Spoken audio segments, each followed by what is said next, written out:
Hey everyone, another video from Rapid Holding Systems. We have a wire EDM table simulation for you, and we're going to simulate different configurations and setups on your wire EDM. So the first one we're going to show you is how to set up a ruler and how to set up your rails. So basically the rulers, they come from, this particular one is 365 millimeters. We make them in all different sizes. They come from about 260 to I think 690. So we sell them in all different shapes and sizes for basically every single EDM you can think of, from FANUC, Makino, Sodick, Mitsubishi, you name it. And the same thing with the end rails. These come in all different lengths. So the bigger your wire EDM table, no problem. We can have rails that fit your machine.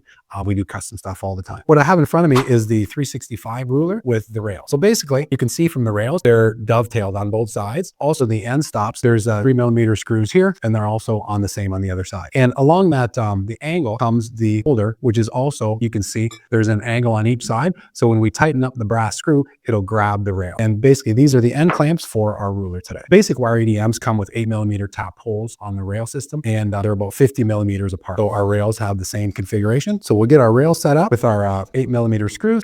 Now I put in all the 8mm screws, the rails are installed. So now our reference ruler, basically the bottom is nice and ground, and you have your clamps, and we have different clamps, which I'll show you for your part positions, depending on your zero line. So you would install this in the middle, and we have these clamps with angles on each side. So they would slide over the rail.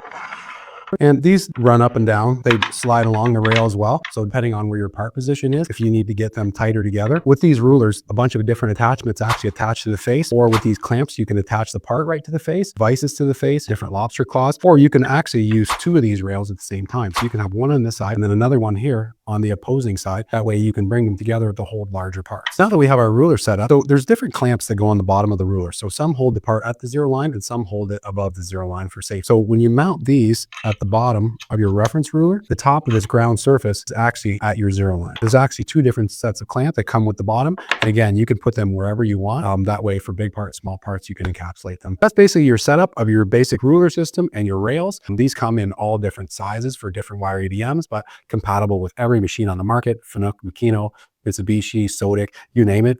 We have a rail system. We're typically about half the price of some of the OEMs. So if you need to save a little bit of money or make your budgets for tooling go farther, we're your greatest option.